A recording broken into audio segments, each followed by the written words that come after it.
What's up, everybody? Hello, welcome into another YouTube live show. Sorry, I'm getting my mic readjusted here. I'm back. I'm live. Hope you guys enjoyed the pre-tape content that I got out for you earlier this week to try and make up for the fact that I was driving back from New Orleans on Sunday, and man, was on the road from like 8 a.m. to 10 p.m. It is a long drive from New Orleans to Kansas City. Let me tell you. But I made it back. I'm happy I went. No regrets, even though, as you guys have pointed out so kindly in the chat, that the Sugar Bowl might not be my favorite thing in the world to talk about. But look, we can totally talk about it. I'm here to talk about it. It's fine.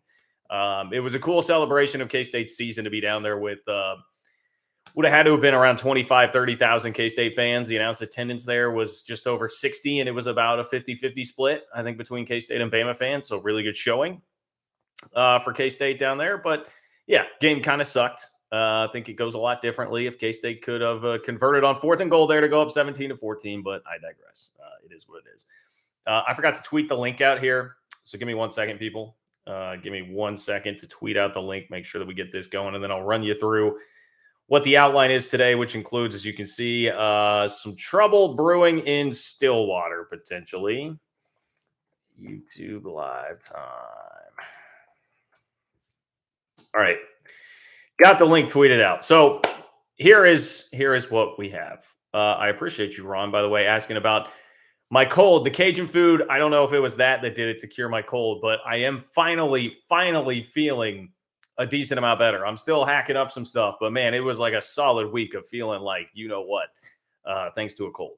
So anyway, I am back. I'm feeling better. All is right with the world. Except maybe in Stillwater, Oklahoma. We have 3 receivers transferring in the last 24 hours, 16 players in the portal total for Oklahoma State. And boy, it sure seems like there is a lot of trouble abound in Stillwater right now. It has not been a very calm offseason for Mike Gundy, and that started literally the second that the offseason started itself when he went after the reporter that we talked about. I believe last time that I was on the live, we did squeak in some of that talk. But, man, there's just a lot going on there right now that I'm not crazy about. And if I'm being honest, it kind of reminds me of the end of Bill Snyder's tenure at K-State, which was not a good time. Felt like he kind of lost touch. And I'm afraid it feels like Mike Gundy might be in the same sort of boat. So I try to talk to some Oklahoma State folks today, just gauge the temperature of the fan base and what's going on there. And it does not seem like many people are very happy with what's happening in Stillwater. So we can dive into that. I also I read an article about Trace Ford where he talked to the Oklahoman defensive lineman for Oklahoma State who's transferring to Oklahoma. And God, I'm just like reading that. I already told you guys, Oklahoma State fans, like I felt bad for you with having to lose a really talented player, like a star player to your arch rival to Oklahoma. And then like reading the article, I'm just like, man, all for the kids having the power to do that. They definitely should because the coach can do that. But man, the quotes I would just not love. Pretty painful, I think, if you're an Oklahoma State fan right now. Hey, TCU is in the national championship, you guys. TCU is in the national championship, lest you forget. And we got a great Sonny Dykes quote, man. I have obviously been very wrong about what I thought about Sonny Dykes and the hire in the first place, but I'm also growing to really like him based on what I'm seeing from him, both on Twitter and in the media. Not being afraid to go at some of these crappy Big 12 narratives that obviously TCU is bearing the brunt of, being the flag bearer for the Big 12 this year on the national stage in the playoff. But he went after it again, not afraid at all to combat some of these narratives. He also liked, now this is, pretty subtle, but he liked the tweet that was going around before the Michigan game. That was like a shot of Michigan with, I think it was like 40 personnel, like 4 tight ends, no running back, no receivers, no nothing. And it was just everybody bunched up at the line of scrimmage. And it was like, hey, how is TCU going to deal with this? Like, let's see TCU have fun dealing with this kind of physicality, that sort of a sentiment. And Sonny Dykes just, calmly went and liked the tweet after beating Michigan's ass in the Fiesta Bowl. So got to respect the man for that. And I have not had a chance to talk to you live about that TCU game, the significance of winning in the playoff and where things are headed right now. A little bit of a Pac-12 update today. Nothing crazy. Bob Thompson, I thought, had a really pertinent point that he weighed in with about the deal, and we're now starting to see some predictions. There was a prediction from Bob Thompson. There was a prediction from John Canzano when he was doing kind of a looking forward at the upcoming year sort of a piece. So, we're getting some numbers thrown out there. There was a mailbag from John Wilner where he discussed an ACC Pac-12 scheduling arrangement, the future of Oregon and Washington, kind of being asked the same sorts of questions again. Of course, we have George Kliavkoff Lion George, caught lying by his own internal emails that were uncovered with public records requests.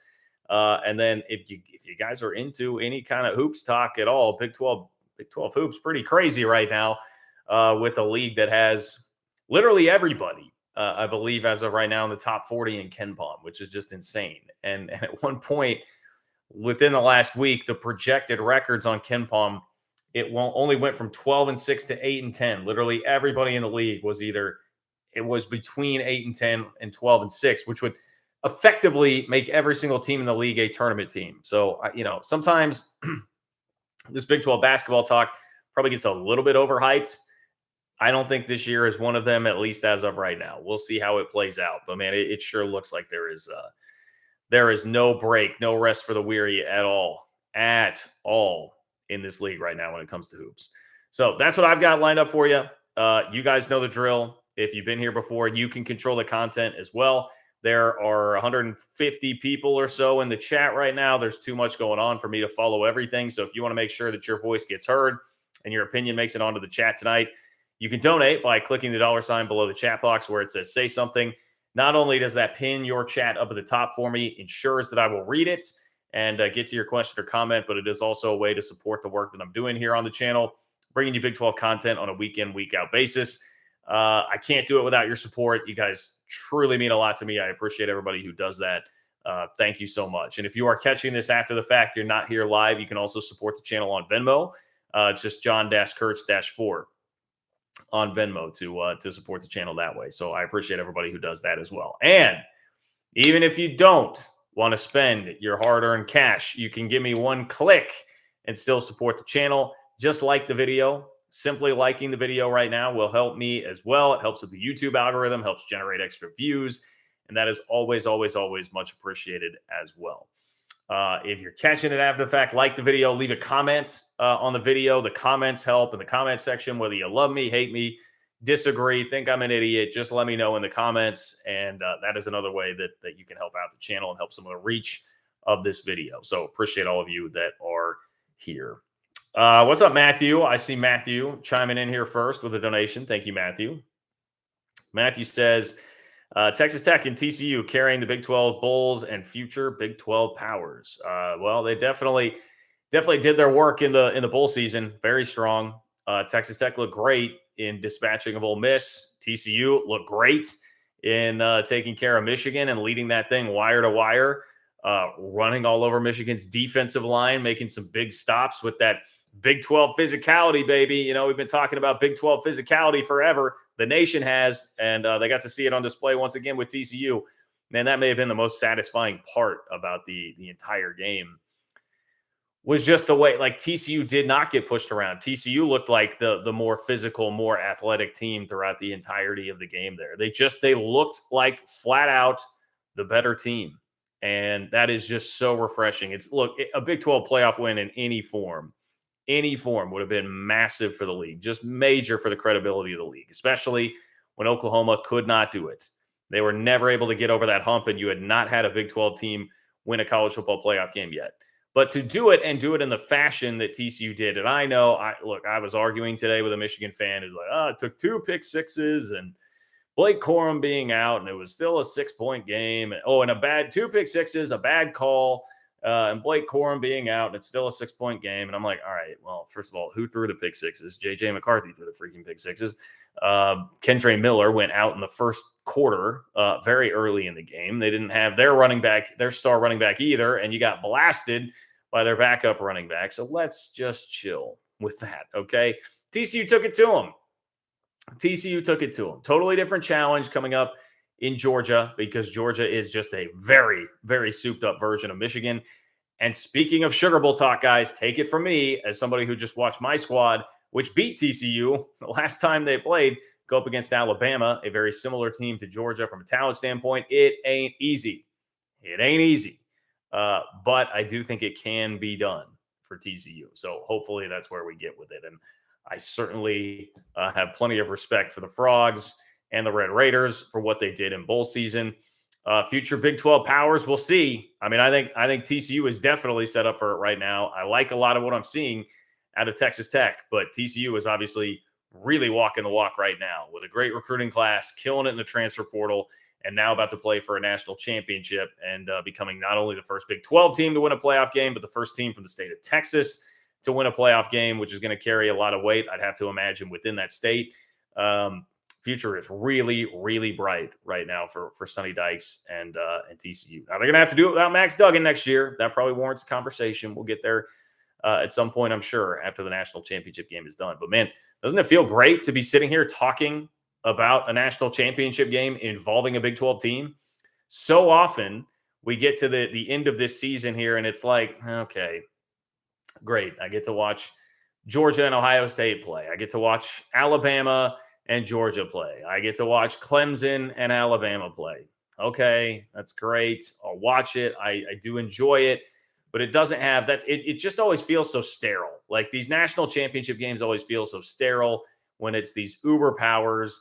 And all beyond, I mean, a lot of what I love about college football is kind of the zaniness of it and some of the craziness that happens with it. And when you get to this level in the playoff with these teams, it's just there's nothing that's that intriguing about it. It's kind of a diet NFL game, but you inject the Big 12 rooting interest here. You inject Max Duggan, who is one of my favorite non-K-State quarterbacks that I maybe have ever watched in the Big 12. And it's just very easy to root for them. And just so much. And I think even the national narrative is that this is a much more interesting national championship game than we have had in a very long time because of TCU crashing the party, making Paul Feinbaum, Stephen A. Smith, Chris Sims look very stupid on their way there. Now they get a chance to really come at the Kings with Georgia there. So I'm here for it. Would have preferred it been Ohio State because I think Ohio State, just with their inconsistency, is more gettable.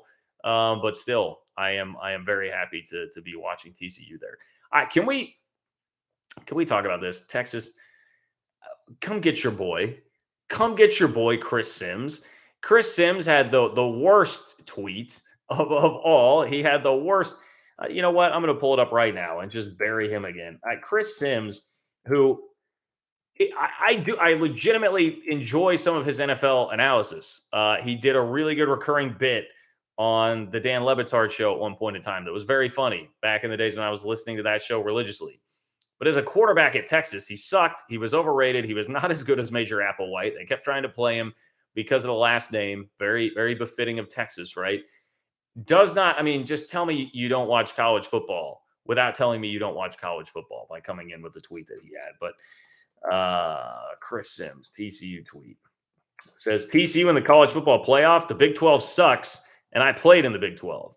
I know what the resumes are, but the middle class of the SEC would win the Big 12. Yes, the middle class of the SEC, like Ole Miss, who got worked by Texas Tech. Yes, the middle class of the SEC, like Arkansas, who damn near lost to Kansas. It took them multiple overtimes to beat Kansas. Yes, that middle class of the SEC, I'm sure, would come in and just dominate the Big 12. Shut up. Or like Missouri, who lost by 4 touchdowns to K-State and used a timeout at the end of the game to be able to produce a touchdown that kept it from being an even worse loss. Yes, that middle class of the SEC clearly would run the Big 12. And yet we have no follow-up apology from Chris Sims. I guess maybe it's going to take TCU winning the national championship for Chris Sims to admit that he's a freaking loser.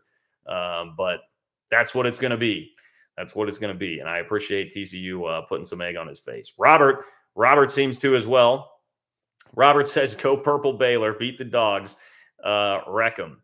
Look at that. Even with a little, halfway snide comment there, the Big 12 is behind you, TCU. Big 12 is behind you, Frogs. Ready to go watch you win a national championship, which would just be, it would just be so massive for the conference, which it's already taken a huge step with credibility by winning that game. And I think just belief for everybody. This was a team that was picked 7th in the preseason Big 12 poll. And they're playing for a national championship. They won a playoff game in the 4-team playoff era. That is no small feat or accomplishment at all. And even though TCU, as I've pointed out many times, has recruited like the third best team in the conference behind Texas and Oklahoma for a while now, even that being the case, I don't think anybody looked at them and said they have some overwhelming amount of talent this year, and they have found a way to go get this done. And that should offer a lot of hope to the rest of the Big 12. And I think most of us have been sitting here for a while like, all right, I mean, this is great. Love that the Big 12 has shown that four teams other than Texas and Oklahoma can go make the Big 12 championship game once they leave. Love that there have been New Year's Six bowl wins. Love that they flirted with the playoff last year with Oklahoma State and got into the playoff with Cincinnati, who's an incoming team. Love all that. But what chance do you really have to win the national championship? Well, TCU is proving that there is more of a chance than we perhaps thought. And especially as we head into the 12-team playoff, which is going to make it a little bit harder because you're potentially having to win a third game there. Maybe not. Now, if you're one of the top four champs and you get the bye, then that becomes a little bit different, I suppose, than if you're on the real back end of that thing. But you're gonna have to win more games against quality competition in the 12-team playoff. So it's going to become theoretically more difficult to do. Any jolt of credibility and confidence here, I think, for the rest of the league is going to be huge. And also for TCU, man, take advantage of it. Take advantage of it. You're here in the 14 playoff. You're only going to have to win these two games. Go get it now. Now is the time to do it. Okay, Grandan. What's up, Grandan? Thank you for being here, Grandan. Thank you for the donation. Again, if you want to be like these guys who are donating, supporting the channel, and making their voice heard on the chat tonight, all you got to do is click the $ below the chat box where it says say something. That is how you weigh in like Grandan did, and that is how you support the channel, the work that I'm doing here, bringing you Big 12 content on a week in, week out basis. Grandan says, what are the keys for TCU to win, in your opinion? Boy, I mean, I feel like a lot of it is going to be they need a fast start like what they had against Michigan. Like, I think you need some belief. Certainly, at least avoid a slow start, which I don't know. A lot of this analysis is going to sound pretty cliche, but I think we're just kind of at that point. Like, you are David going up against Goliath. You need a moment early on to believe. You need to build some of that belief. You need to put some doubt into Georgia. I think you need to play physical. You need to continue doing that. And they're going to have to be able to run the ball to give Max Duggan a little bit of something else. It can't just be Quentin Johnston. I think Georgia's going to be able to match up much better than Michigan was on Johnston there. So I don't, that to me stands out. I think you're good. You know, Stetson Bennett for a long part of that Ohio State game looked very ordinary. I think you're going to have to get some mistakes out of Bennett because I don't know that there are other real chinks in the armor there. And if you just let him wait around, he's going to find a way to pick you apart eventually. Much as I kind of mocked the Stetson Bennett Heisman finalist thing, the dude is pretty good. Now he's playing with a ton of incredible talent, which helps out a lot. But Stetson Bennett would seem to be like the weaker link there that you could actually get to on that offense. And look, the point from said Michigan fan about 2 pick sixes, valid enough point. It took 2 of them to win. I think you're going to have to create some kind of big turnover worthy play like that if you are going to win the game. So, those are some things that come to mind. I think it will take, if I'll just put it in these terms, I think it would take an A to A+ game from TCU and a B- or worse game from Georgia for TCU to win. I do view it like that. I think I was having this discussion on the 3 Ma podcast, my K-State specific podcast that you can go out and listen to if you're a K-State fan or not. If you just want some K-State content, we were breaking down the Alabama game today and our kind of conventional thought here was like, okay, we just saw TCU do that. K-State just beat TCU in the Big 12 championship game and had them down by 18 on the road, by the way, earlier this year too. So our thought was like, K-State could definitely hang with Michigan. I don't doubt that. I think a chance that they could hang with Ohio State. I think Ohio State's ceiling is as high as Georgia and Alabama, but they're kind of inconsistent, which might be a Ryan Day problem. But I would say like Ohio State, Bama, Georgia, class of their own. I think Michigan and everybody else on down basically in college football, very gettable. Definitely a team that you can compete with. I feel that way about K-State. I feel that way, obviously, about TCU too, because they already beat Michigan. But I do think TCU, out of all the teams in the Big 12, because of the fact that they've been recruiting at the 3rd best level, they have some better athletes. I think they have more of a ceiling than, for instance, a K-State would. to be completely honest. Doesn't mean in a one-off situation in a neutral field in the Big 12 championship game, K-State can't win the game. But I think when you're talking about having to match the sheer depth of athleticism that a Georgia would present, TCU's got a better opportunity to do so. So that's kind of where I'm at in the national championship game. I think put up a halfway decent showing. It's going to go a long way for the Big 12 and just lace them up, see what happens, man. I mean, Duggan and TCU have been defying the odds the entire season. They now seem to have at least the respect of most around the country based on what they've done, and deservedly freaking so, man. Deservedly freaking so. So I just go out there and just let it roll, let it rip. Let's see what happens. I have to read you before we get to the Oklahoma State thing, and I know you guys are wanting that. That's how I teased the video. But let me just throw out this a couple of Sonny Dykes quotes that I really liked. So Sonny Dykes said after the game when they beat Michigan the other day in the Fiesta Bowl. He said, look, I heard it. It frustrated me. Again, I believe in our players. I think we're a physical, tough-minded football team. It bothered me that we heard all week how we were going to get lined up and run through and all that stuff. And I'm sure those guys were extra motivated. Says Dykes and his team know what's coming, even if the Bulldogs are smart enough to avoid giving the Horned Frogs any bulletin board material. And this was the new quote from Sonny Dykes where he said, we know we're going to hear it again. It's not going to stop now. You know what I'm saying? We're going to play again in 10 days, and we're going to hear the same crap for 10 days that we heard leading up to this ball game. And a lot of that, again, being about not being physical enough, not being able to match the physicality of an SEC team now. First, it was not being able to match the physicality of a Big Ten team. At this point, it is not being able to match the physicality of an SEC team. You will definitely hear it again. But Sonny Dykes is kind of taking on the personality of Brett Yormark, right? In the Big 12, where it's more like, we're not going to sit around and just be this punching bag for you. We're going to try and not only take to your narratives out on the field, like Dykes and company have done at TCU, but also just not sit back here complacently and just let you walk all over us with a microphone in front of my face. Like, I'm going to speak up and say something about this. And I do think, like, TCU, going back to like the Trevon Boykin teams, like Gary Patterson, I guess maybe I shouldn't speak totally like this because Patterson had a reputation as a defensive guy.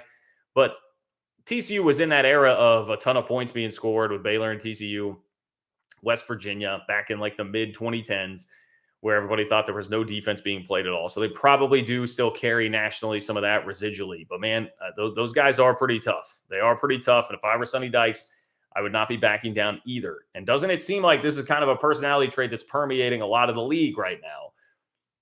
Everybody feeling much more confident about where the league is, confident about what they can do, and therefore confident in what they are saying about the league, and not just letting people walk all over them with statements like a Stephen A. Smith, Paul Feinbaum, etc. And the Big 12 is leading the way on Twitter and interactions with some of those accounts and some of those terrible quotes that we have seen. The Big 12 is helping lead the way, and it seems to be pulling everybody along with more and more confidence. So just love the direction this league is going, and TCU has helped put a cap on that. I'm going to read you off this list. Since Oklahoma and Texas announced their departure, we have back-to-back Big 12 title games without either of them. We have back-to-back Big 12 title games with 8 million people plus watching. We have back-to-back teams in the college football playoff, Cincinnati and TCU.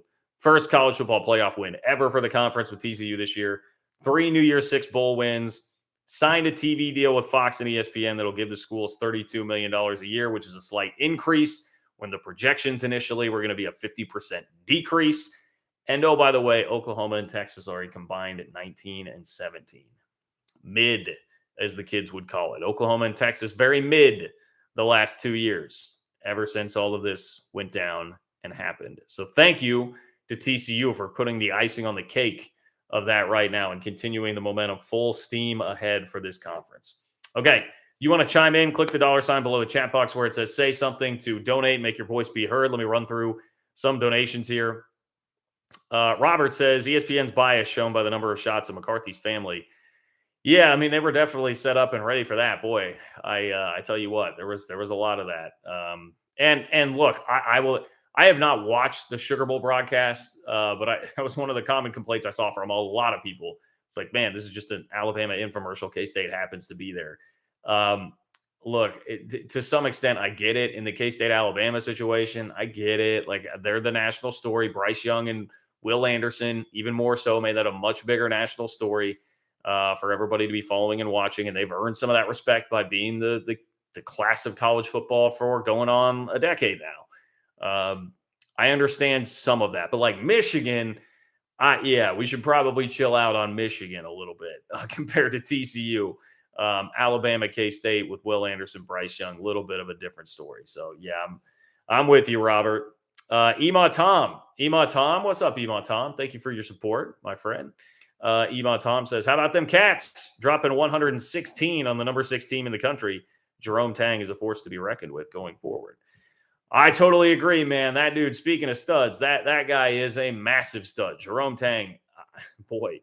K-State was ranked number 13 in the top 25 and one from CBS Sports' Gary Parrish today when that sucker came out. Put 116 on Texas and Austin last night. I mean, say what you will about playing without their head coach, but man, it's a really talented team that K-State just ran all over. Marquise Noel and Keontae Johnson. You're going to need to know those two names. If the season ended right now, they'd be first team All Big 12 guys. So K-State has something cooking. And you know it's good. I feel like everybody on this channel could appreciate K-State embarrassing Texas in their own home gym, right? We can all appreciate that. I mean, things just seem to be going swimmingly at Texas right now. Swimmingly. Potentially floundering a tremendous collection of talent in basketball because of the transgressions of a head coach.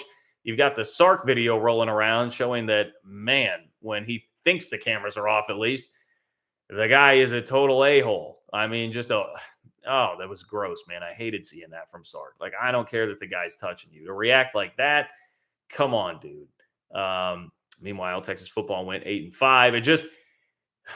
It's mid-U. Texas is mid-U. It's not UT. It's mid-U right now. And fun to add to that.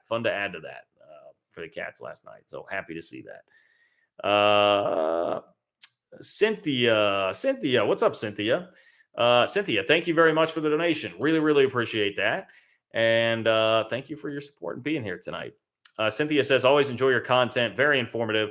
How will K-State do without Deuce? Man, you're hitting me with the hard questions. K-State losing the Sugar Bowl by 25 and then Deuce Vaughn going pro. No, but I totally understand. Very valid question. I will just say that I was very struck by the response that I saw to his tweet that he put out with a graphic that was announcing he was going pro. Just a lot of respect from around the league. It was cool to see. And even some of that very funny to see because a lot of Oklahoma fans in there with the like, thank you, God sort of reaction and gifts because he really terrorized Oklahoma.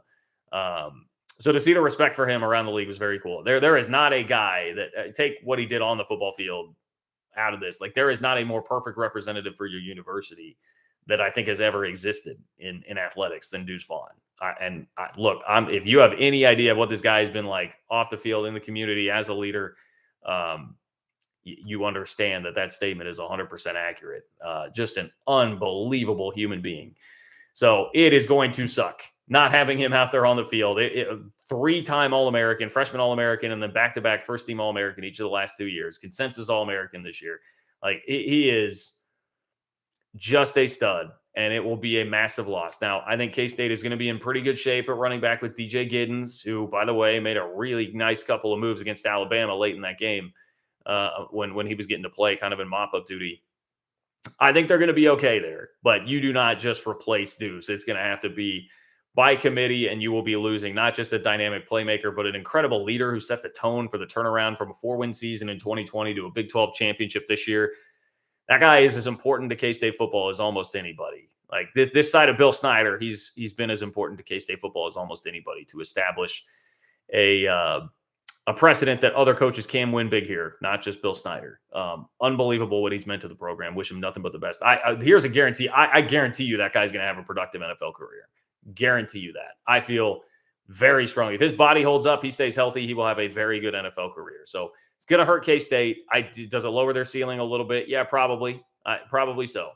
I think K-State fans still feel pretty good about it being like an 8-9 win team next year, but it will not be easy. And Deuce leaving does not make it any easier. They're looking in the portal hard. They'll wind up with somebody in the portal at running back to try and replace there and have like a second guy. DJ Giddens a little more thunder as opposed to the lightning of Deuce Vaughn. So probably someone more in that lightning mold. But that would be my breakdown, Cynthia. And it was not unexpected. I think right after the Big 12 championship game, there was a decent amount of optimism. Like, hey, maybe he would decide to come back when you're kind of everybody is basking in the glory of it. Then the reality sets in, and you saw the touchdown run against Alabama. I mean, like he's just more than ready. And to not take more hits on your body in college when the shelf life of running backs is so short these days in the NFL. Like I totally get it. I think it's the right business decision, and all of that. But just sucks to see him go because he's an all time cat. I mean, he's a top 5 K-State football player all time, I think. So anyway, appreciate you, Cynthia. Thank you for being here. Thank you for the donation. Same to you, Snappy AJ. What's up, Snappy AJ? Says I was pulling for the Big 12 champ KSU. 22 will smash on Sundays. Indeed, he will. Indeed, he will. He is going to be very, very productive. Okay, here we go. So, Snappy AJ, Oklahoma State fan. Appreciate you because you're going to pull us into the Oklahoma State conversation, which I need to do. Says in OSU's defense, we've had a combative relationship with the media. See SI's hit piece filled with lies from Thayer Evans. I had forgotten about that. I definitely do remember that that piece coming out that had a bunch of stuff that was kind of disproven, weak at best, I think, for most of that piece. So that fair enough, but I don't know, man. I just read a column from Barry Trammell. Shout out to Barry Trammell, who's been at the Oklahoman forever and has known Micah. He pointed out has known Mike Gundy for 38 years. And even he was like, look, man, you got to answer that question. And the fact that you answered that question from the reporter and wound up berating him when the question was just simply, are you considering staff changes this offseason? One, told everybody what they needed to know, that you are, or someone, I know the rumor out of Stillwater right now is that those changes are being forced upon Gundy, and he will probably have to make a move with Casey Dunn, the offensive coordinator, maybe among others. But either way, that just foreshadowed the whole thing. Like you basically answered, it was not good. And it to me has just added to some of the trouble going on in Stillwater now and sparked this firestorm. So I'm going to try and be fair in what I say here, Snappy AJ, about Oklahoma State. But I've tried to just gauge the fans this whole way. I mean, Oklahoma State has 16 transfers in the portal now. When it first started and they were losing some guys, they were also bringing guys in. I believe they have 7 signed in this class from the portal already. And the class was really high at one point. Now it's top 20, but it's like 17th. So still very solid. But I was trying to be fair. Like, look, they're bringing a lot of pretty good players in here. Maybe Gundy now is going to start embracing this a little bit.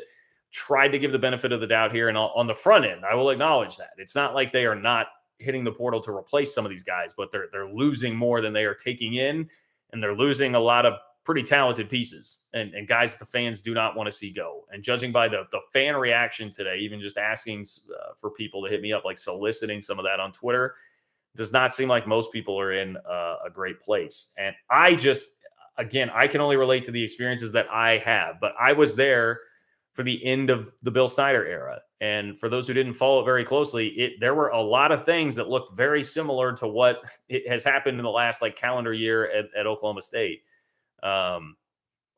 Feels to me like 2 coaches kind of losing touch. And I feel like there is some of that in play here with Mike Gundy. So I'm going to read you from this Oklahoman article. The reason that this is coming up today is because within the last 24 hours, Oklahoma State lost 3 of their 5 top receivers. So it says, the article says, the number didn't reach the total of the first day of the NCAA transfer portal opened in December, but the impact, I don't know. Okay. Oklahoma State, 3 of Oklahoma State's top receivers departed the program within 24 hours from Tuesday afternoon to Wednesday morning.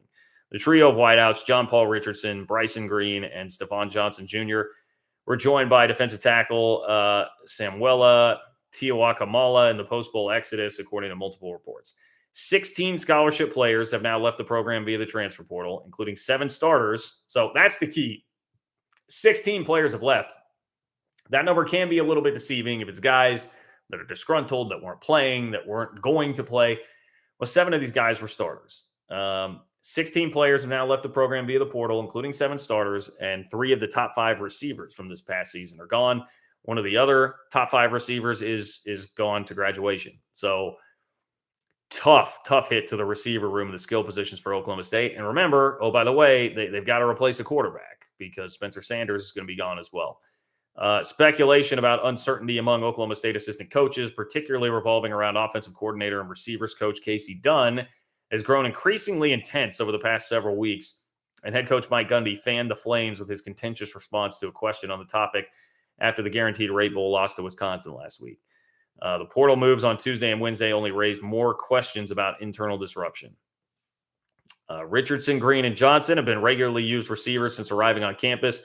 Richardson and Green were sophomores. Johnson, a true freshman. They combined for 1,380 receiving yards and 11 touchdowns, making 19 starts between them.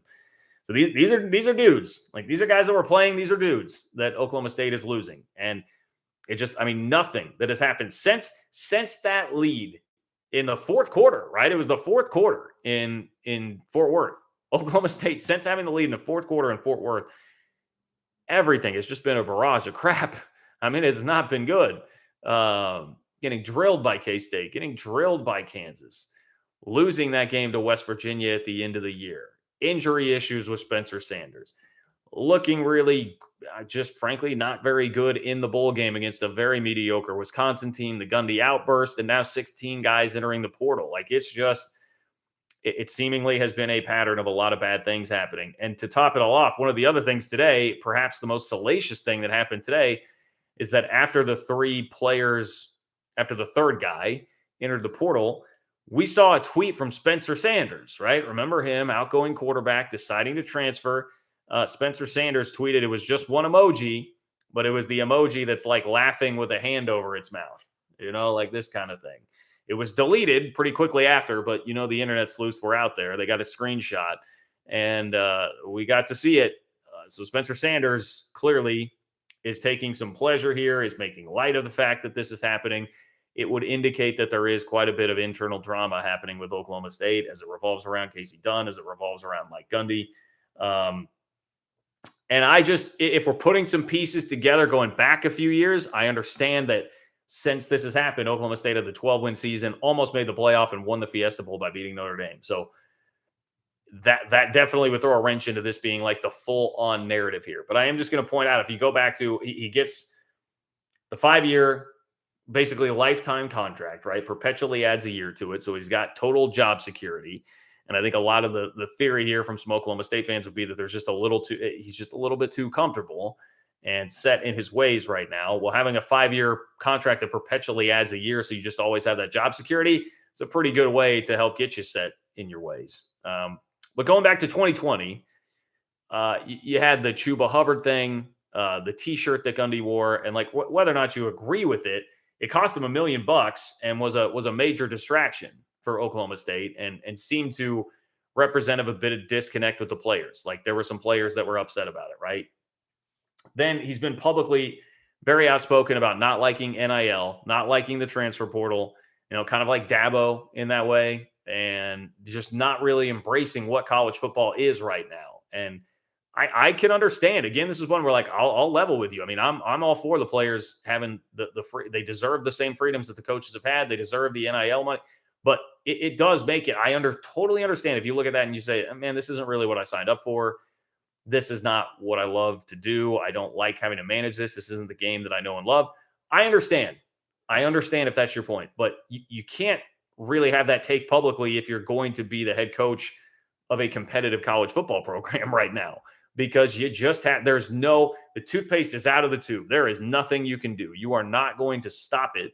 You're just going to have to embrace it, or else it's going to leave you in the dust. And I remember it was almost just like a throwaway comment on one of these shows from weeks or months ago. I don't remember how long ago it was, but when Gundy had one of those quotes slip out. And I remember saying just very briefly at the end of a live chat, hey, I don't really love that. Like, if I were an Oklahoma State fan, I'd be kind of concerned about that, because you just absolutely need to be embracing this in this day and age, or you will be in trouble. It is a job requirement, and you can't publicly be the guy that is against it and against the players having some freedom here, because the players do hold more power. The power dynamics have shifted. That's really what a lot of this is. And we can break down all the reasons why. It would take hours, but the power dynamics have shifted now in college football, and you have to acquiesce more to the players, whether you like it or not, whether that's the way you were raised or the way that you've been brought up in the game. You have to get on board with that, and Gundy has not. And I was reading again today the Trace Ford article in the Oklahoman, where it's detailing Trace Ford leaving and why he left, and he made a comment that after deciding to enter the portal, I think he said Derek Mason, the defensive coordinator, did text him a little bit, but he did not hear at all from Mike Gundy. I don't think heard from his position coach. That they seem to just have the attitude like, all right, you want out, fine, go leave, whatever. We're not gonna bow down and try and recruit you back or anything like that. And I can't. I've heard so many times Chris Kleiman, other coaches say like one of the most important jobs you have right now in college football is recruiting your roster back every year. I'm sure Gundy doesn't like that. I'm sure he wants the commitment and not to have to worry about that. But the reality is you're gonna have to do it, man. If you want to keep winning big, you're gonna have to do it in college football in this day and age. And so that was another thing. I'm like, boy, gets the lifetime contracts, set in his ways, already disconnect with players that we've seen. Now is not going to embrace the transfer portal. Now has a lot of dudes leaving. Just signed the number 63 recruiting class in the country. That was ninth in the Big 12, only ahead of Kansas. That's it. Not a great recruiting class for Oklahoma State. Now we have all these rumors surrounding Casey Dunn. Doesn't seem to be willing to get rid of him. And then when he's just asked a simple question, not even specifically about Casey Dunn, just about like a question that could be answered very quickly, and just say, look, we evaluate everything. We'll evaluate it in the offseason instead. Goes off on a reporter, makes it very clear that there's at least some tension behind the scenes about what's going to have to happen there with the staff.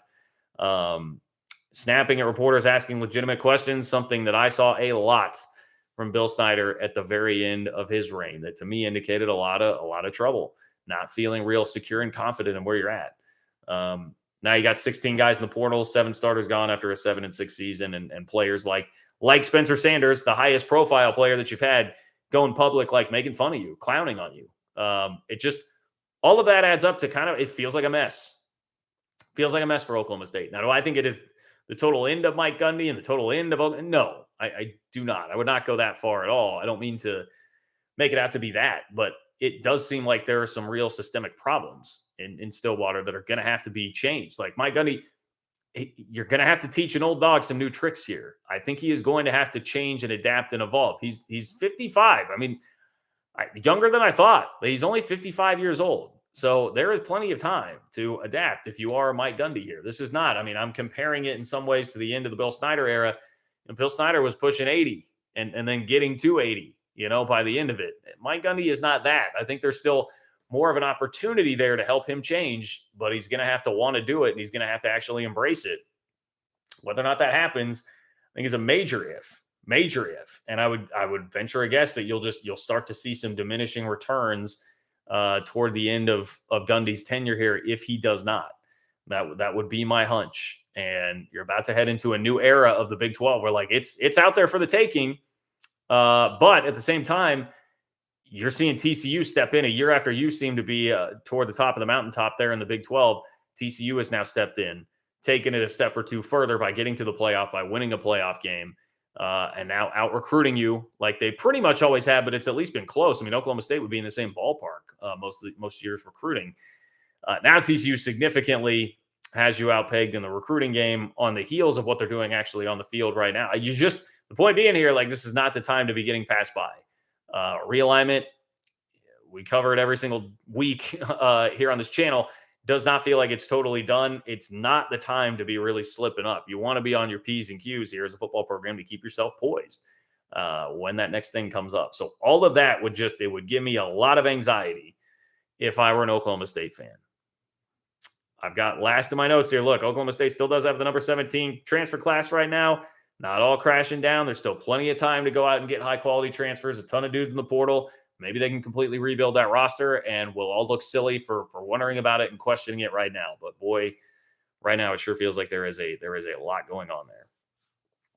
An absolute lot going on there. So, anyway, man, God, I've got this Trace Ford article. I don't know why this strikes me so much. I think it's because I feel like most of us in this Hateful Eight group can all kind of relate or in similar positions and can imagine the same thing happening here that happened to Oklahoma State with Trace Ford. And I was just reading his quotes about leaving for Oklahoma. He said, look, the rivalry was real for me too. I hated their guts. It's more about me having a year or two left, needing to be developed and get to the league. I know I can be developed more at OU than I am at OSU. It's just business in my eyes. Said he wasn't having a good time. The injuries hurt. Details hearing from the Oklahoma position coach right away and basically kind of brushing it off, but they kept pursuing him. And then he eventually says, quote, I realize they have everything that I need, including more that OSU didn't have. So it's just, I hate reading that for Oklahoma State fans, man. I hate that. I hate this for you. I am not. I always I like Oklahoma State. I feel like the fan base is. We're talking about K-State. Like I feel very much like K-State, Texas Tech, Oklahoma State fans. We can all kind of relate here. Similar boats. So I hate it for you. I hope that it's not a harbinger, a sign of a lot of really bad times coming. But we'll see. I'm definitely leery of it. I'm very leery of it here at the moment. Okay, if you want to join the chat here tonight, you want to be a part of this, you want to dictate the content and support the work that I'm doing, bringing you Big 12 content on a week in, week out basis, click the $ below the chat box where it says say something. That is how you donate. It'll pin your chat up at the top for me and keep it there. Make sure that you get on the live chat here tonight and also supports the work I'm doing. Once again, bringing you Big 12 content. Zach, what's up, Zach? Great to hear from you. Great to see you. Zach says, Happy New Year. Rate my 2023 Big 12 football opponent wish list for my beloved Cincinnati. Okay. All right. So, first of all, Zach, Happy New Year to you too. His list is Kansas okay, let me do it by home and road. So Zach wants Cincinnati to get Kansas, Oklahoma, UCF, BYU, and Baylor at home. And he wants to go to Texas, Houston, West Virginia, and K-State. Well, it's an A+ because you want to come to Manhattan, my friend. If that does happen and you do, please let me know. Please let me know. Beers on me at Lucha. But let's see. So at Texas, I love that. I think would I rather go to Texas or Oklahoma if I were an incoming squad? I mean, Oklahoma is definitely a cooler atmosphere. DKR is like the wine and cheese crowd, even though it's a little bigger. Austin is a much cooler city to go to. If you're talking about like odds to win next year, that one becomes a little tougher to me. I mean, Texas just seems perpetually trapped in like 6 to 8 win territory. Oklahoma, even though they struggled more this year, I think I just trust that program a little bit more with some of the upside there. But I'll say it's a wash. So I think you're right. Like taking one of those two, I think you have a realistic list here, Zach, that you're not going to get like either both of those coming to your house or both of them being on the road. So having those on there is important. Getting Kansas at home, it could be pretty tricky. I mean, Kansas is going to have a lot back from what they had this year. My read on Kansas right now would be kind of what I just said about Texas, 6 to 8 for the upcoming year. At Houston, UCF, BYU, getting both of them. I think BYU, UCF down maybe just a touch this year. At West Virginia, I like the at West Virginia road trip there. And I love Morgantown and the experience because it's been so unique from anything else I've experienced in the Big 12 or really, frankly, anywhere in my travels. So I love the Morgantown road trip idea if you've never done that. And then Baylor, we'll see what Baylor is going to be. That's a tough one to know what it's going to be right now. So taking Baylor at home, I'd give it a B+. B+. I'm trying to think what I would do to make it better if I could. You avoid TCU, smart. You avoid TCU. No, we'll go A-. I'm just now realizing that, Zach. You avoid TCU, which is something that you're going to want to do because the guy that they're going to play at quarterback next year would seem to be Chandler Morris, and he beat out the Heisman finalist that they had this year in Max Duggan. So, I think it's solid. Zach. I like that. That was a fun exercise. Thank you for that. Okay, Calico Willie. What's up, Calico Willie? Calico Willie says, I'm glad K-State basketball was there to cheer me up after the Sugar Bowl. What do you think of where the Big 12 basketball standings look going into the tourney? Oh, boy. That is a difficult – that is an impossible question. I appreciate you asking it, though, Calico Willie. And, yes, shout out to the Cats. Once again, if you're just joining us, they scored 116 points in Austin last night to beat Texas 116 to 103. Had you told me going into that game Texas would score 103 points, I would not have been very happy, but K-State scoring 116 is incredible. Most points that an unranked team has ever scored on a top 10 team, I believe was the stat from last night. What do I think of where the standings look? Just an impossible exercise. I'll reiterate this. I mean, Ken Palm, as of a couple of days ago, literally had the last place team in the league at 8-10 and the first place team in the league at 12-6, and everybody within there, which is wild, man. That is nuts and speaks to the quality depth of this league. I do question. I mean, look, I'm flying as high as anybody about K-State's win over Texas last night. I do question kind of where that ship is headed, as much talent as they do have. I question where that ship is headed without its leader. With Chris Beard, I mean, rightfully so, not coaching the team right now, but we'll see. They've got enough talent to still be there at the end. But I can tell, like, I think Kansas will win the league. It feels like Baylor is maybe a half step behind where they've been lately. TCU got off to kind of a slow start this year, but they've been sort of a darling. I think Tech is always really tough, as we saw last night. And by the way, condolences, Tech, on going down at the hands of more late game officiating, helping out the Kansas Jayhawks. And yes, before KU fans, I fill up the chat. Yes, you shot 4 free throws the entire game. KJ Adams got whatever. Texas Tech got a little bit screwed there at the end. They're always going to be tough. Like I'm just kind of giving you quick reads on everybody as I go down the list. Oklahoma and Oklahoma State. I don't know. Oklahoma State, I was surprised to see handle West Virginia. West Virginia, speaking of them, been off to a really nice start to the season, but a bad start to Big 12 play. I don't know. And I would anticipate that it's going to look similar-ish to that Ken Pom prediction, albeit not quite as tight. I would expect the last place team to maybe finish like 6-10. And I think Kansas can probably get to 14-4, 15-3, something like that.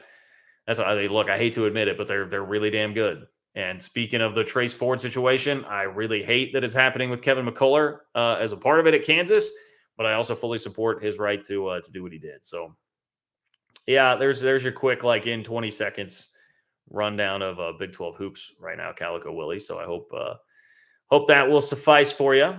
What's up, Jake? Jake, thank you for the donation. Thank you for being here and supporting the channel. Jake says, Gundy doesn't get paid $7.5 million to watch a program collapse. I'm extremely disappointed in our leadership not being transparent this offseason. Yeah, I mean, that is just it, Jake. Like, it came across as kind of like a little bit petulant child for Mike Gundy there, but two, a guy who was stressed, a guy who was stressing about it, a guy who's not really that worried and fully confident in where the program's going, does not react like that to that innocuous of a question asked in that professional manner. We can debate about some of the nuances of it, but I mean, most reporters that you're seeing out there, and look, I covered a team for 10 years. I sat in those press conferences for 10 years. Nothing out of line or out of the ordinary to me on that question. That shows a lot of trouble. And the other thing with, like, whatever the decision is on Casey Dunn, if it's being forced upon Gundy or whatever, the decision needed to be made faster. And I know that part, like Gundy, who doesn't want to disrupt families and all that, like that can seem a bit unfair.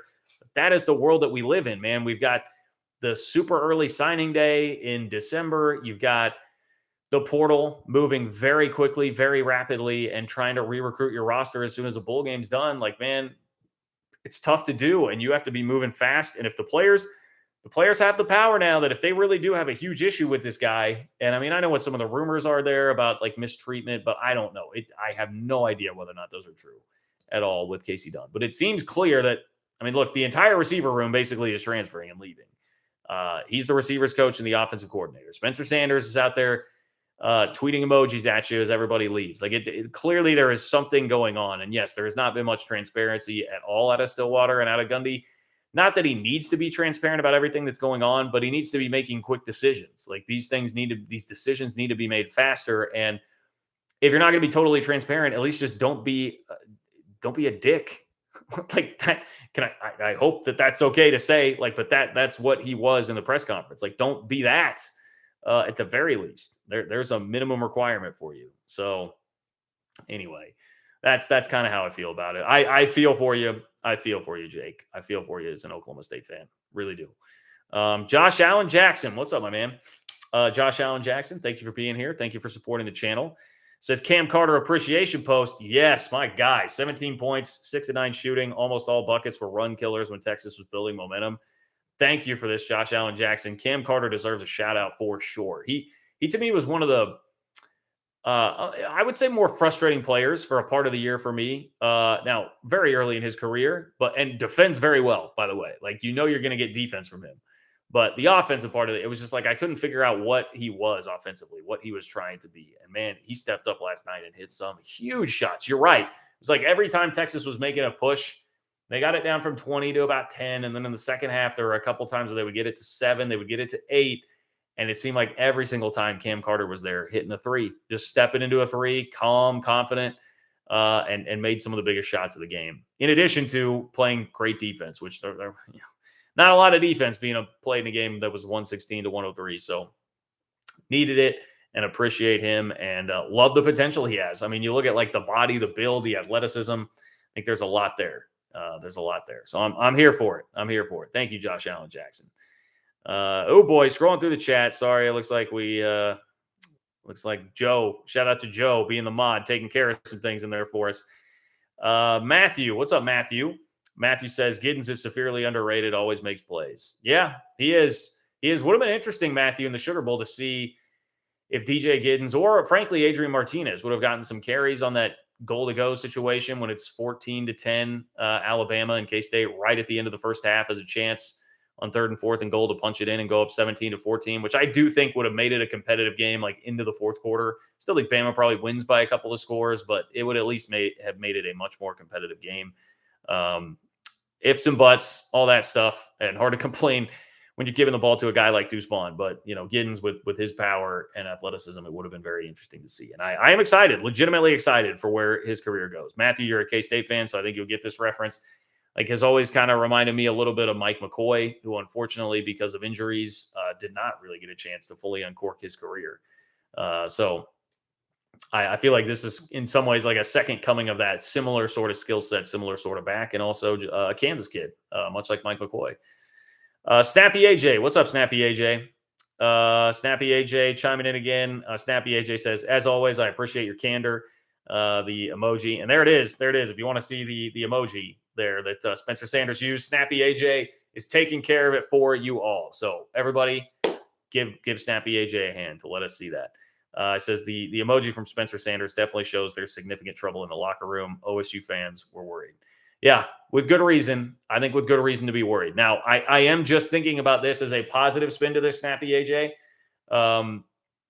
Again, as I said, it does not mean the program's over. It does not mean Gundy and Oklahoma State are done. It does not mean any of that, because 2 years ago in 2020, K-State was a 4-win team, and they had a lot of locker room issues, and they had double-digit guys transfer very quickly after the season. In fact, it was a very similar situation. I think it was like 13 or 14 that K-State got up to. They had some bad apples. They had culture problems. There was a video that was included in one of K-State's hype videos this year of the Iowa State game in 2020 when they got just blitzkrieged by a full-strength Iowa State team when K-State had an injured Skylar Thompson and a ton of guys out with COVID, but also just locker room issues and guys not playing hard and Kleiman really getting into them about that. Like it felt as a K-State fan like the program was in a pretty horrible spot, and there were all sorts of problems in 2020 with the locker room. They made it a point, Kleiman made it a point to change the culture. They hired a new strength coach in Tremaine Carroll, who I think was younger and much more able to relate to the guys on the team. And I think that's been paramount in K-State's success over the last 2 years. He, after last season, got rid of his longtime friend, Courtney Messingham, at offensive coordinator, like childhood friend, got rid of him, made Colin Klein the OC. The offense became much more dynamic. It also kept guys like Malik Knowles, who were rumored to be transferring if they had not made a change at offensive coordinator. So, like, there were a bunch of steps that Kleiman and company took. Obviously, just being more careful in recruiting the guys that they were bringing in and what their character was. All those things led to a Big 12 championship 2 years later. So it can definitely be done, but that's the thing. You got to get the old dog to learn some new tricks. You've got to get the old Tiger and Mike Gundy to change his stripes a little bit if that's going to happen. So it can happen, but Gundy is going to have to be a willing participant in that. So hopefully that can give you a little more positive spin on the situation for you guys. Alan, what's up, Alan? Alan, thank you for the support. Thank you for being here. Alan says, John, great football season for the Big 12. Go TCU. Hope that you will continue to be the voice of the Big 12 during basketball season. K-State looking good. Rock Chalk Jayhawk Allen. Yes, thank you, Alan. Thank you for your shout out to the Cats. Big win for the Jayhawks last night too. Yeah, well, we'll be here. We'll definitely be here. Last year there was enough football content throughout the year last year that it didn't turn into like all basketball, but I will certainly be keeping tabs on basketball as well. I'll still be doing the live chats. Yes, I will not disappear during basketball season. And then the doldrums of summer and the off season after that. I will not disappear. I can promise you that much. We will find a way. Look, this is what I always tell. I tell the guys on my podcast sometimes where they'll be like, all right, so we got to put out an episode here. Like, are we going to have enough content to fill? Like, what will we do? And I was like, boys, listen, okay. I spent 10 years doing a 2-hour daily sports talk show in Manhattan, Kansas. There are a lot of times throughout the year, months, where there is basically nothing going on from a sports standpoint of hyper local interest, right? Because you have no football and basketball from March through September. And I found a way to make content, make it interesting, and I think do a pretty good job with that. So we will find ways to get content and keep you getting your fix. I can promise you that throughout the offseason here. So anyway, appreciate your support as always. Alan, thank you for being here. If anybody else, this is about the 5 to 10 minute warning. 5 to 10 minute warning. If you want to get a question or comment in, click the $ below the chat box where it says say something. That is how you do that. You can weigh in with your take, your opinion, control the content here in the last 5 to 10 minutes if you have something. And also just support the work that I'm doing, bringing you Big 12 content on a weekly basis here on the channel. I do want to run through while I'm waiting here to see if anybody has anything, a little bit of the Pac-12 stuff. The comment that I mentioned from Bob Thompson, who, again, we've referenced him a lot. I've interviewed him here on the channel before, former head of Fox Sports. He had a tweet where, one, he predicted $300 million for the entire deal for the Pac-12, which would be $30 million per team, less, obviously, slightly than the Big 12. And he is clued into what's going on. I think a lot of that would be with Amazon, but like an Amazon ESPN deal that's $300 million seems pretty reasonable to me. John Canzano, I saw predicted 350, which would be $35 million a team, which would be slightly more than the Big 12. And that is right in line with like what Wilner has predicted, basically without putting a total number on it. So just if you're curious what they're saying. But the other interesting part was that Bob Thompson said, I think Amazon backed off the ad sales talk because they're well below the 12.6 million viewers they projected for Thursday Night Football and are currently in a make-good situation. If they stick to Pac-12 on a pay sports vertical, all hell is going to break loose. All right, so let's break this down a little bit. One, he's saying it was not the greatest of news ratings-wise for Thursday Night Football already, which that has seemed to be like one of those points of contention that like nobody can agree upon really the facts. If you're a Big 12 fan or a Pac-12 fan, like Pac-12 fans will tell you that Thursday Night Football viewership was great and the numbers were good and they're optimistic about it. And it looks like a huge number, right? 12.6 mil. I mean, it looks like a huge number, but for the NFL, not quite as huge as you might think right there in a standalone NFL game on the Thursday night. And Bob Thompson, the former TV exec, is telling you that they're currently in a make-good situation. They were well below their projected viewing numbers for Thursday Night Football, which perhaps would not indicate great visibility for the Pac-12. I'm not even going to say whether or not that would deter potentially Amazon, because I think they would have some motives that go beyond just what the pure raw viewership would be for the Pac-12. But it does not speak to great things for what that trade-off would be in visibility for the Pac-12 if they took that deal. And then when he says if they stick to Pac-12 on a pay sports vertical, all hell is going to break loose. That is what we talked about recently on the channel, which is some talk about Amazon potentially going to a model where you would have to pay even an extra fee on top of whatever you're paying for like Prime Video or Amazon Video. You have to pay another extra fee to get your sports, to get your live sports. And that, I mean, I think you'd definitely be running into some problems. Like people would be very, very upset by that. And again, it's just another barrier to visibility. So Bob Thompson seems to be kind of like with us and in line with the thinking that was going on here as far as what that would mean. John Wilner's mailbag got asked a question about, hey, wouldn't it make sense for the Pac-12 to basically wait an extra year now that they're the only place trying to go to market with these TV rights? There's no real pressure at this point. Just wait for a year and let the value of live sports rise. And I was reading this answer and I was like, oh, is Wilner really going to start framing this up right now, like to kind of cover here, as we still have not seen a TV deal inked that like, oh yes, it's actually a good thing because the value of live sports goes up. And I mean, not wrong about that. The value of live sports will go up, but how much would it go up in 6 months to a year at the expense of the stability of the conference? But he came back around, excuse me, and at the end of it did say, but with USC and UCLA leaving for the Big Ten, the terrain is simply too unstable. The risk of waiting is simply too great for the conference to slow play its media negotiations. And then he says, in fact, one could make a solid case that the sooner Commissioner George Kliavkoff locks up a deal, the better for the conference. Totally agree. On board with that. Totally agree. Um, you can't be leaving anyone out there waiting and wondering what's going on with that thing now. They need to get it signed. They need stability. They need Oregon and Washington to be latching onto a grant of rights here. They need all those things. You can't be messing around with that if you're Cleo Cobb. They definitely need to get something going there.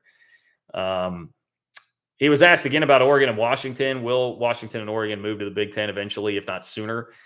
And he said, with regard to Oregon and Washington leaving the Pac 12, eventually is a solid favorite over sooner. It doesn't appear that the Big Ten is on the verge of growing again. But never forget, until the Pac 12's media rights and grant of rights contracts are signed, the potential for dissolution still exists. So pretty rational, reasonable stuff. Like Wilner, I've had no real issues. No real issues at this point with Wilner. I think that's all been fairly rational. One thing I think we kind of missed somehow in the news cycle of this, like Kevin Warren, the rumors there about Kevin Warren, Big Ten commissioner, being courted by the Chicago Bears to go be their president. That's interesting. Wilner thinks that it's a negotiating tactic. That would make sense to me. And that is what I've seen a lot of people say. Try to put a little pressure on the Big Ten to get him a little bit extra money, a little more leverage. But I do think that's something he could potentially take. And I do think there's something too, like he seemed to be the guy that was really in favor of just expanding and kind of conquering as much as he could for the Big Ten. And now seemingly is shut off from doing that because Ohio State, Michigan, and Fox aren't really all that on board at this point with it. So there might be a little piece of him too that is like, hey, expansion's done for now. I've left a legacy there. I'm going to be intrigued by this sort of opportunity. I think all that could be in play. And as the ripple effects go in college football, the thing to pay attention to that would be like if Kevin Warren leaves, I think right now realignment stuff has calmed down a little bit. I think it calms down even more if Kevin Warren leaves, because I think that takes a little bit of that pressure off thinking about what's going to happen with Oregon and Washington, and perhaps makes it more likely for them to sign a grant of rights. So I will keep my eye on that for sure. What's going on with Kevin Warren in the Big Ten. Cougar Tracks chiming in here right at the buzzer. Thank you, Cougar Tracks, for your support and for being here on the channel tonight. Appreciate you, my friend. Cougar Tracks says, John, do you think we will have a Big 12 schedule before the new teams enter the conference? Go Cougars, go TCU. Well, I sure hope so. But the way it's trending right now, look, I think that will happen. I think we'll get one within the first 3 months, probably, of 2023. They've got to, right? I mean, they basically have to. I understand a lot of this is going to be Texas and Oklahoma negotiations because they'll have to get that knocked out and ironed out and make sure that they're officially gone for 2024 to be able to make the schedule then for 23. You see where all that's going. I think it's pretty obvious it's tied into the discussions with Texas and Oklahoma. But Yormark is a guy he's been getting stuff done. Like that TV deal came together way faster than everybody thought it would. He's not one to mess around. I would anticipate you're going to get it within the first 2 or 3 months of this year. Could be wrong, but my read based on just Yormark ready to go, not messing around. All the momentum seems to be Texas and Oklahoma getting out of here early. Like I think the scheduling aspect of that is actually the easy part. The problem is whether or not you know for sure that Texas and OU are going to be gone. So that's what I would tell you, Cougar Tracks. And I totally, especially as a new member of the Big 12, I can understand the antsiness there. But really, I think everybody around the Big 12 is pretty antsy about it because you're like, look, are we getting TCU? Are we on the road at TCU? What are these? Who are you going to miss? Who are you going to play? Who are you going to miss in the league? And that will be something interesting that I'm sure turns into a storyline over the next year in this league. It's going to be like, who got lucky with the schedule? Who got lucky with the schedule in terms of who they're going to have to play and where? New wrinkle to the Big 12 for this year. It should be a zany year. Zany year, I think, with all that. Oh, Daniel beating the buzzer too. Thank you, Daniel. Thank you for the support. Really appreciate that. Daniel says, came in late. Hope you had a good time in New Orleans. Thank you, Daniel. Genuinely appreciate that. Your generosity here at the end and your support of the channel. I did have a very good time in New Orleans. I'm trying to think what I can leave you with from my New Orleans trip. I tried beignets, right? That's how you pronounce it. Very impressed. Man, I mean, I'm not like a sweets guy. I'm not really a sweet tooth kind of guy at all, but those things were damn good. Really enjoyed that. I had they were just like piping hot. It was right before the Sugar Bowl. It was literally right before I walked to the Superdome on Saturday morning it was at Cafe Beignet, I think is what that was called, on Bourbon Street. I think it was on Bourbon Street. And then walked over. That was great. I ate some awesome shrimp and grits. I don't remember what that place was called that I ate at. I was literally on Bourbon Street as the clock struck midnight on New Year's Eve, which was wild. I mean, just some wild people watching. Very, very entertaining to do that. Had good seats at the Superdome. Superdome seemed like way bigger than I know. The capacity is like it's in the 70s, I think. Felt bigger than that to me. Like, I don't know. That place seemed huge. Seemed huge. Really cool to be there. That was one of the cooler parts to me, to be able to experience like actually being at the Superdome. So yeah, a lot of good things happening. A lot of good things. I also, for those of you that follow me on Twitter, saw that I met K-State quarterback royalty. I got a picture at the same time with L. Roberson and Michael Bishop. Michael Bishop, runner-up for the Heisman in 1998. L. Roberson won the 2003 Big 12 championship. Doesn't get much more rarefied than that air between those two as K-State quarterbacks. So lots of highlights from the trip. Glad I did it. I love traveling and exploring new places. That was somewhere that I had not been. So I was very excited to get a chance to get there and check it all out, and got to stay in a condo that was literally like 2 blocks off of Bourbon in the French Quarter. So felt like I did it right. I was right in the heart of everything.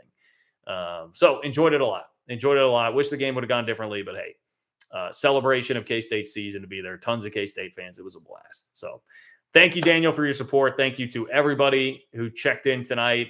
We had a very good crowd here tonight for everything going on. And hey, tell your friends about the channel. Spread the word on social media, Twitter, Facebook, Instagram, wherever. If you have groups that you're in with fans of your school, fans of other teams, make sure to post the videos in there. Let people know about this channel.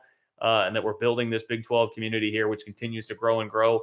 You can support the channel on Venmo at John-Kurtz-4 if you would be so inclined there. If you didn't catch this live, really, really appreciate everybody who helps out and pitches in there. And hit me up on Twitter at JLKurtz on Twitter if you would like. If you have anything for me, I'm typically pretty responsive to the DMs there.